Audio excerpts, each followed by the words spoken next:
Yes, inshuti bakunzi ba Amavubi News nkomeje ko nagenda mbifuriza kuganeza nkomeje ko nagenda mbifuriza amahoro y'Imana ndetse n'imigisha byayo kabisa. Uyu munsi kabisa no munsi mwiza cyane, umunsi wa mbere no munsi ukomeye cyane, tugenda tubageza mu kurumesha amavugwa mu kipe y'u Rwanda Amavubi. Abakinnyi b'Abanyarwanda barakinye muri weekend kabisa, ibintu bimeze neza cyane mu makipe bakinamo. Ibyo byose ni kuri uyu munsi ugenda ubikurikiranaho. Kuri uyu munsi wa mbere abakinnyi b'Abanyarwanda by'umwihariko rero muri iyi transfer muri ku championnat izirimo zigenda zisoza, umusore abasore b'Abanyarwanda batangiye ko bagenda bahindura amakipe i Burayi by'umwihariko. Umusore Maxime Wensenzi wari umaze sezo yose nta kipe afite nyuma yo kuva mu kipe ya Union Saint-Gilloise asezeye ku giti cye kabisa, nyuma yuko yabonaga adakina atabona umwanya uhagije. Union Saint-Gilloise ndabibutsa ko ari ikipe ikomeye cyane y'ubukombe itwara ibikombe mu Bubiligi muri championnat cyiciro cya mbere ikunda kuyobora championnat. Uyu musore rero nyuma yuko rero yaramaze ko yayisohokamo akamara umwaka hanze, uyu musore rero yamaze kubagenda asinyira ikipe yahara n'ubundi mu Bubiligi. Mukanya ndaje tumuganiro kabisa, ari nako tugiye no kuba tuganira ku bangavu kabisa b'u Rwanda batangiye neza kabisa mu majonjora yo gushaka tike igikombe cy'isi, birumvikana cy'abakobwa nyine batarengeje imyaka 20 kabisa. Amavubi y'abakobwa kabisa y'abagore nayo bari bitwaye neza cyane, aba bangavu imyaka batarengeje imyaka 20 bitwaye neza cyane, baje ko bagenda batsinda. Ibyo byose rero tujye kuba twagenda tubiganiraho. Mpita mwibutsa ko niba utarakora subscribe ugomba guhita ukora aka kanya, maze ibintu bigakomeza kugenda neza cyane. Kora subscribe niba utarayikora, maze namaze gukora subscribe wibuke like, comment. Muri comment muze tuganire kabisa, muze tuganira. Murabizi ko comment zanyu ndazisoma cyane kabisa. No mu mpera z'iki kiganiro ndibuze gusoma comment mwanyandikiye mu kiganiro cyabanje. Ubwo rero uze kwandika na comment yawe kugira ngo tuze kuba twagenda tuzisoma mu biganiro biri imbere kabisa. Mu kiganiro kiri imbere turi buze kubahereza uyu munsi mu mugoroba kabisa, turize kubabwira uko abakinnyi b'Abanyarwanda bakina b'Abanyarwanda bakina i Burayi n'abakina hanze y'u Rwanda nyine birumvikana bitwaye muri weekend kabisa, uko bagiye bitwara mu makipe bakinamo. Ubwo rero reka duhite twinjira kabisa, duhereye kuri aya Mavubi y'abangavu kabisa. Duhere kuri aya Mavubi y'abangavu, ikipe y'igihugu Rwanda Amavubi y'abangavu batarengeje imyaka 20 yatsinze iya Zimbabwe ibitego 2 ku gitego kimwe mu mukino ubanza w'injonjora ryibanze ryo gushaka itike y'igikombe cy'isi cya 2026. Uyu mukino rero wabaye kuri iki cyumweru tariki ya 11 Gicurasi mu umwaka ni wa wundi 2025 kuri Kigali Pele Stadium ahazwi nk'inyamirambo kabisa, na stade regional Nyamirambo niko hahoze, ariko ubu ngubu hitwa Kigali Pele Stadium. U Rwanda rero rwawutangiye neza kabisa kuko ku munota wa gatatu wonyine kabisa rwaje kwa kabisa rwatera kufra nziza yatewe n'umukobwa witwa Ishimwe Darlene akina n'umutwe kabisa, atsinda igitego cya mbere kabisa. Nuko ku munota kandi wa 10 uwo bita Ihirwe Regine yazamukanye umupira neza kabisa, acenga bamyugariro babiri, ariko ateye umupira uca hanze gato cyane yizamu. Ubwo ndibongenda mbaciramo kabisa kuri mwe mutarimo uko byari bimeze. Kandi mu minota 15 kabisa Zimbabwe yatangiye nayo kwinjira mu mukino, yabonye kufra nziza hafi y'urubuga rw'amahina uwo bita Betel Kondo ayitera neza, yishyura igitego ku munota wa 18 kabisa. Mu minota 30 rero umukino watuje utangira kabisa gukinirwa cyane mu kibuga hagati, ari nako uburyo bw'ibitego bugabanuka kabisa. Ubona ko nyine umukino usa nkaho usubiye kuri ritime yo hasi. Ku minota 40 rero u Rwanda rwabonye kufra nziza, Gikundiro Scholastique ayiteye umupira umunyezamu Gotorda Shilinda arawufata kabisa, awufata neza cyane bitamugoye. Ari nako rero igice cya mbere cyarangiye kabisa amakipe yombi anganya igitego kimwe kuri kimwe. u Rwanda rero rwongeye gutangirana imbaraga no mu gice cya kabiri kabisa nk'ikipe yari mu rugo ifite abafana bose.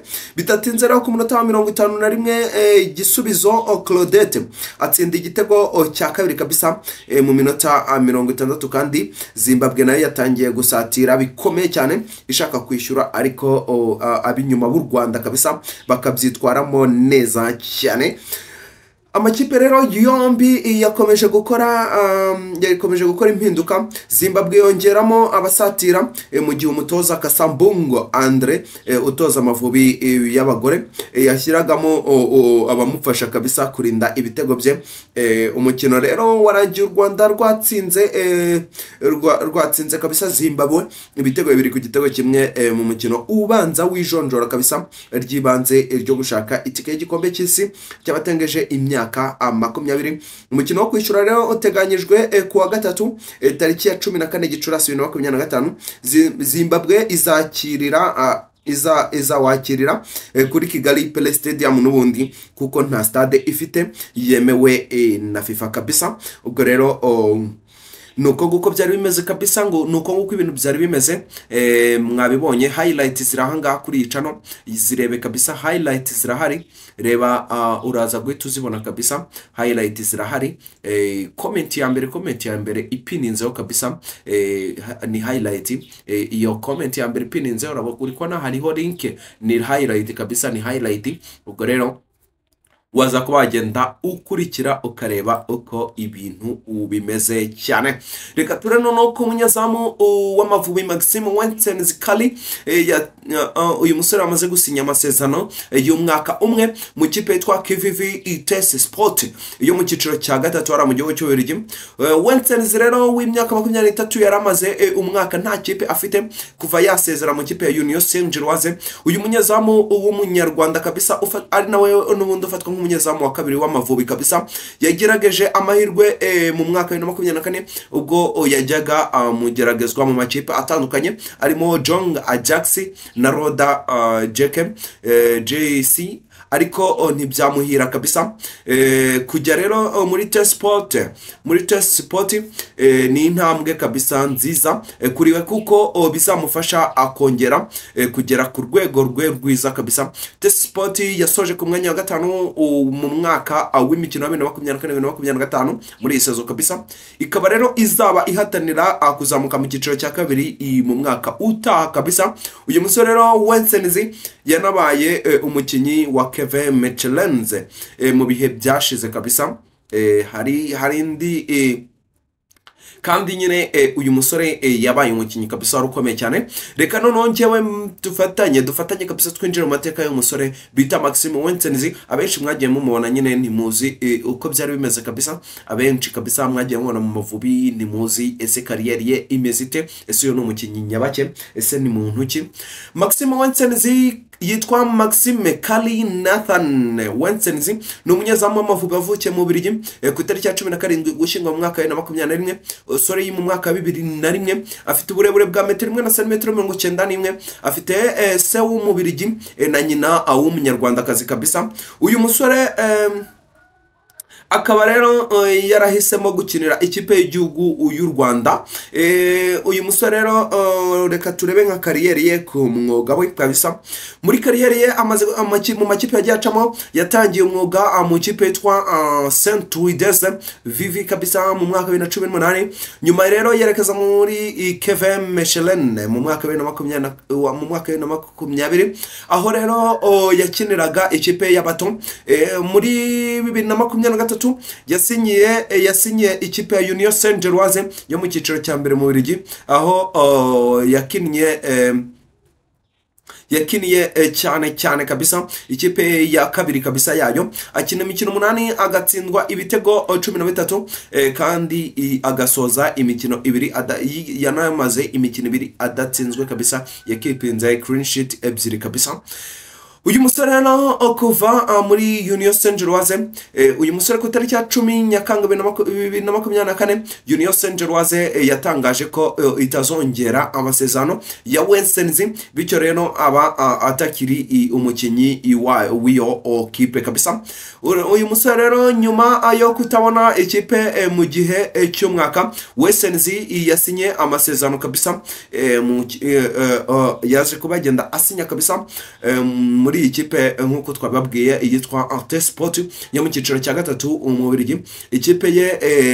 Ikipe ya T-Sport yarangije rero umwaka w'imikino kabisa, uyu mwaka w'imikino 2024-2025 ku mwanya wa gatanu kabisa mu mwaka w'imikino 2024-2025, ikaba rero ifite intego yo kuzamuka mu cyiciro cya kabiri mu mwaka utaha kabisa. Rero mpamvu izanye n'uyu musore kugira ngo abe yayifasha nk'umukinnyi wanakinye icyiciro cya mbere, ubwo rero bashaka kujya mu cyiciro cya kabiri yaba ari shuwa nziza cyane. Uyu musore Wensenzi yahamagawe bwa mbere mu Mavubi kabisa mu kipe y'igihugu Rwanda Mavubi mu gushyingwa mu mwaka wa 2023 mu mikino yo gushaka itike y'igikombe cy'isi cya 2026. Uyu musore rero yakoze umukino we wa mbere kabisa mu kipe y'igihugu ku tariki ya 25 Werurwe mwaka wa 2024 ubwo Amavubi yatsindaga Madagascar ibitego 2-0 mu mukino wa gicuti. Muri uwo mukino rero Wensenzi yitwaye neza cyane, naho yakoze save itabaho kabisa, ari nayo foto nyine uri kubona uri kubona hanga kabisa, uri kubona twashyizeho uri kubona kabisa, uri kubona ku mashusho yawe agasave yakoze kabisa, gakura baro kabisa, byari bidasanzwe. Uyu musore rero Wensenzi yitwaye neza muri uyu mukino, ntiyatsindwa igitego na kimwe, ndetse agaragaza ubufatanye kabisa n'abandi bakinyi mu bwugarizi kabisa abikipe y'igihugu Rwanda Mavubi. Ubwo ndavuga Mutsinzi Ange Jimmy ndetse na Manzi Thierry bari barimo kabisa, ibintu bimeze neza cyane.